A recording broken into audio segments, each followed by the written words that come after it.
great to have from The Athletic and Fox Sports.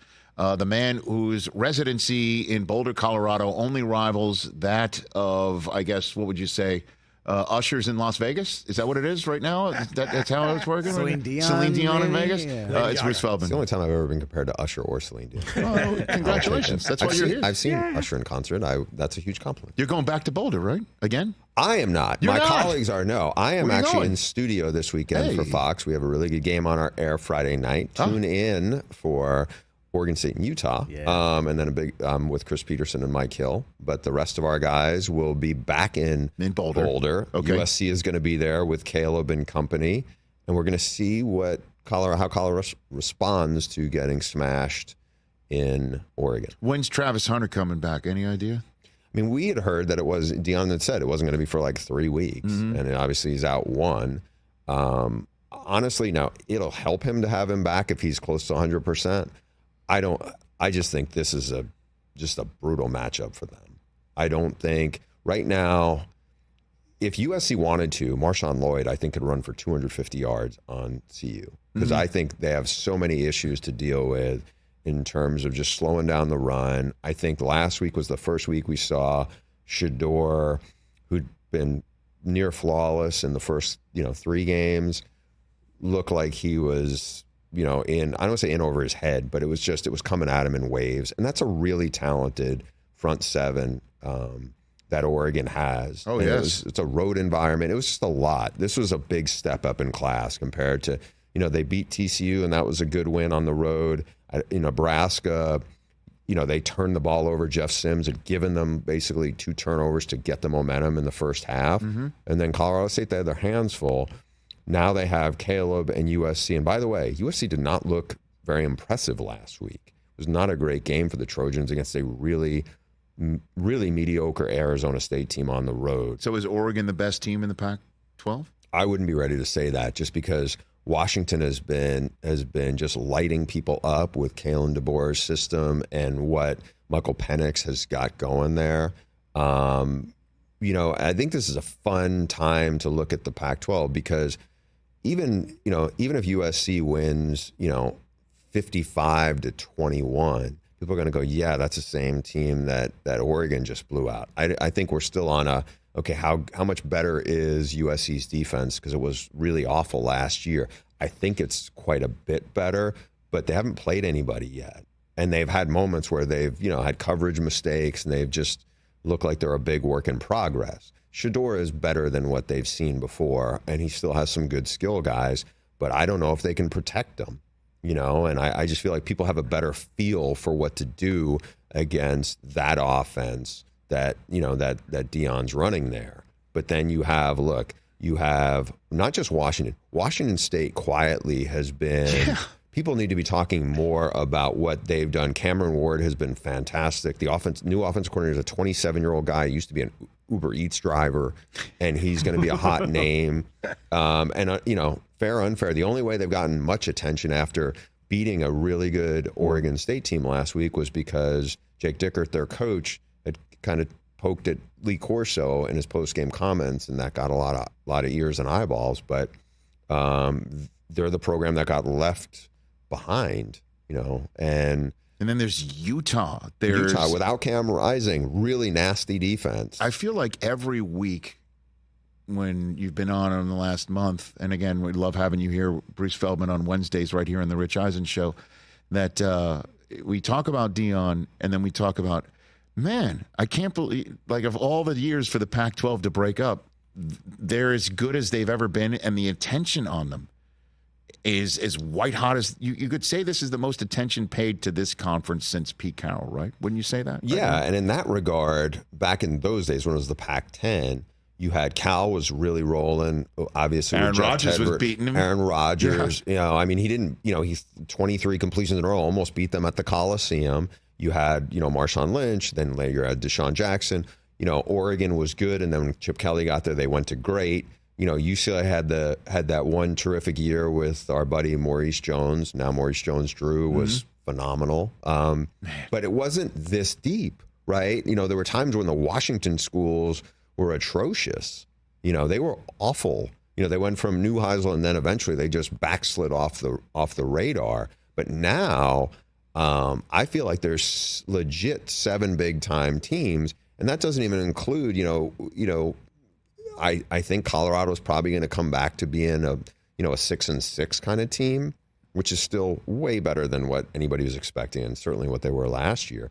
But they gobbled up all the oxygen for the first month of the season, and it was great for everybody's business. I'm glad Dan Lanning pointed this out. Deion Sanders has been great for TV ratings. Deion Sanders and Colorado have been great for TV ratings. They've been great for all sorts of anybody whose business is around it, and they carried the ball for the first month of the season. I mean, they're still going to be interesting, but now I think you're going to get, Penix, Caleb, Cam Ward, Bo Nix, and all these guys in that league. Mm-hmm. And we haven't even talked about much other than Ohio State, Notre Dame last week, really about the Big Ten, because your school hasn't played anybody of note yet. And we'll see. Georgia's not played anybody of note. Those are the powerhouse programs that we expect to be there. But it's been an interesting kind of, I don't want to say subplot, but it's been fun. And Dan Lanning, I think, gave voice to what a lot of other programs around the country are saying. It's like, hey, we're winning programs here too. You can pay attention to how we're doing it as well. It's just not as interesting or flashy or unique or whatever you want to say to the media. Because it's quite simple. You're not Deion Sanders, one of the most famous people on the sports scene for decades. But I didn't have a problem with what Dan Lanning had to say. I saw a lot of pushback about, you have flash too with your uniforms, or your concept of like you play for wins or fight for wins, not clicks, was captured on a camera you allowed into your locker room as well. I've heard a lot about that, but it is just a great bunch of competition, smack talk that I don't recall from this conference, and it's pretty cool to see. It is. I mean, I think good on Oregon. Like, he's a really good young coach. Oh yeah, and he's done a really good job building off what Mario Cristobal did there. And they're a physical team, and they have done. Bo Nix's, transition from really struggling in the SEC at Auburn to just being the taking man another level. Yeah, in Eugene. And I think, what's really fun about how this team and that program is gone is, like, there's no reason to think they can't, like, be a legit national title contender. And they have a bunch of elite athletes. The quarterback's playing at a really high level. To some degree, the Caleb in USC against CU, the commonality there, in addition to obviously some celeb factor that around both programs and certainly around CU now, is last year I feel like Caleb took a lot of the oxygen away from some of the other star quarterbacks in the Pac-12. He won the Heisman. He was remarkable in that system. But I don't know how many fans outside of the Pacific Northwest know just how good Michael Penix Jr. and Bo Nix are and how good they're playing. And Cam Ward wasn't, he was fine last year in his first year in the conference, but he's taken it up to another level. And so, that expression, like a rising tide lifts all boats, I do think that's what's going on in the Pac-12 now. And I love that this conference is finally going to get its due, albeit, in a swan song era. Bruce Feldman of Fox Sports and The Athletic here, and his usual Wednesday spot on the Rich Eisen Show. You mentioned moments ago Jake Dickert of Washington State calling out Lee Corso. It was a rough weekend for octogenarian commentators on ESPN. Didn't have on my bingo card Ryan Day using his first blush moments in victory to call out Lou Holtz for his comments said to Pat McAfee, I guess what you call Ty Schmidt, a producer, former intern, dressed as Lou Holtz. That was a phenomenal Lou Holtz. Phenomenal. The Lou Holtz post that game segment was hilarious. Brilliant. It was brilliant. With a Fogo de Chao reference and everything. It was really brilliant. It was hilarious. Beef all night long. So why is Ryan Day on tilt, man? Or like what? Walk me through. Why would he call out Lou Holtz? Because Lou Holtz became the face and the voice, and he made it personal. He didn't just say Ohio State. It was his teams. And Ryan Day, let's not forget this, came within a last-second field goal of probably winning the national title last year. I agree. I hear you. Yep. And I think, what is he, like 32-2 right, since he's been there? Those speak for itself. Who cares what Lou Holtz is saying? Who cares? I think there was a lot of people there who are tired of getting poked at. The fact that people think he's on the hot seat, that if he loses again for a third time in a row to Michigan, like all of a sudden they're going to have to fire him, to me is insane. I mean, it is insane. This guy's record, what he's done there, like it's remarkable. And I think people forget this. Like, okay, he lost to Georgia. He lost to Georgia by a field goal, right? He lost to the arch rival back-to-back times. Those are really good teams he lost to. I get it. It's Michigan. But one thing he hasn't done, my colleague Urban Meyer, obviously has won 3 national titles and won one, early in his tenure at Ohio State. Urban had the games where he would lose to the team that you're like, how did they get blown out by Purdue, Iowa? Right? How did they get blown out by Purdue? Rondell Moore went all pew, pew, pew, pew on him. Like that happened. Ryan Day hasn't had those. So it's like, do you get more ticked off because your team loses to the arch rival? Yes. But, I mean, to make it out like, again. No, I'm with you, but what's going on in his skull right now? I think he's a guy who's gotten poked at. Is he reading message boards? No, I don't think so. But I definitely think they feel the heat of all the chatter that has been around from the game last year in Columbus. Is Gene Smith putting the heat on? Gene Smith's about to leave. I know that. So I just think it's all the fans, not all the fans. I think it's a big chunk of the fans, but I think it's also a big part of the media discussion, right? And the fact that Lou Holtz went on, Pat McAfee has a huge platform and a huge microphone, right? And it's like Lou Holtz, is like, it's a gag segment. Like he was talking to a guy in an old man mask. How often do coaches? Like, what are we doing here? How often do old coaches, rip other coaches? But it's Lou's gone. Like Lou's gone from the scene, and it's Notre Dame, and he's the king. He's the king of talking up Notre Dame. Like, I mean, honestly, he's the king of that. I was there, in the '80s when he had Rocket Ishmael ruin my senior year, Bo's last season. Like, does it matter if he's 78 or 88? Does it really matter? But it just doesn't. It's old. It just doesn't. It doesn't. It's. You're Ryan Day. You just won at Notre Dame.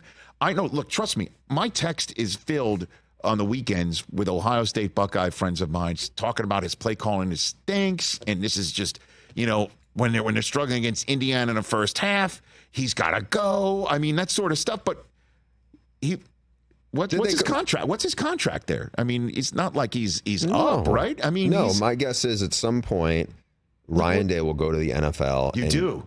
At some point, yes, because unlike the guy he followed, Ryan Day came from the NFL, right? He was worked with Chip Kelly at the Eagles. He has more of an NFL background. Quite honestly, I feel like he would be probably a good fit in the NFL. He's a really good offensive mind. We see some of that.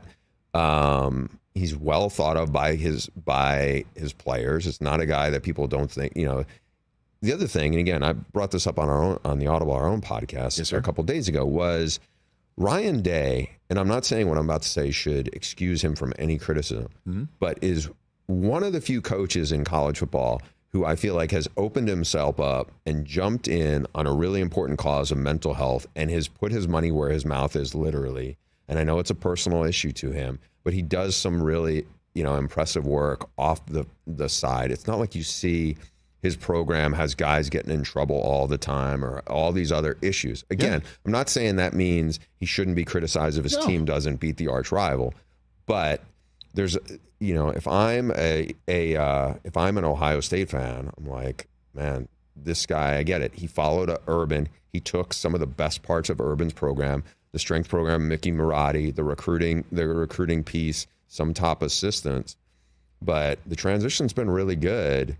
I think he's, if there's somebody who's going to get you a national title, he's the guy. He almost did last year. They were the ones that could have been in Los Angeles taking on TCU on that rainy night here and boat raced, TCU. Frogs, And by the way, I mean, how delicious would that have been for them? Michigan lost to this team, and then they're the ones who hoist the trophy, against TCU. Still would have been a little bittersweet. I mean, it would have been a nightmare for me that Michigan actually beats Ohio State. They still make it and then win it all against the team that boat race. That's your own. This name is the show's the Rich Eisen Show, Bruce. I get it. Hey, look, I remember you and your son there, and I remember everybody was very confident, maybe too confident. I wasn't strutting into the stadium, Bruce. I wasn't strutting around. I was nervous as a cat because I'm always waiting for the trap door to open. But let's talk about one last program before I let you go on the day. What's happened in Clemson? What has happened with Dabo Swinney's program, would you say? I think the example there is they played Florida State, and they played them really well. I mean, Kate Klubnik looked really good. It's a game they probably should have won. Obviously, it's there at Clemson. But I think the biggest difference, and look, it's not to say that he doesn't have any playmakers, because he does. But when you look at the team that beat them, this drills down totally into it in terms of one team went all in on the transfer portal, and the other team has really not. The other program has not at all. And so when you look at the players who beat them, Jordan Travis came from the transfer portal. He was a guy who started his career at Louisville. The 4 top receivers in that game, they all were guys who came from the portal. It was 2 receivers, a tight end, and a Trey Benson, the running back. I mean, 2 guys came from the Pac-12. One of the guys, Keon Coleman, came from Michigan State, who made the game-winning, big catch. Trust me, I'm glad I'm not seeing him in late October. Yeah, you know what? You may be seeing him in whatever it is, late December or January, though. Yeah. In the playoff. They're really good. And, Braden Fisk, he's a guy from, kind of your backyard, or at least your alma mater's backyard, came from the MAC, and he's a disruptive, dominant inside defensive lineman, also portal guy. Jared Verse, Albany, SUNY Albany. He was another portal guy.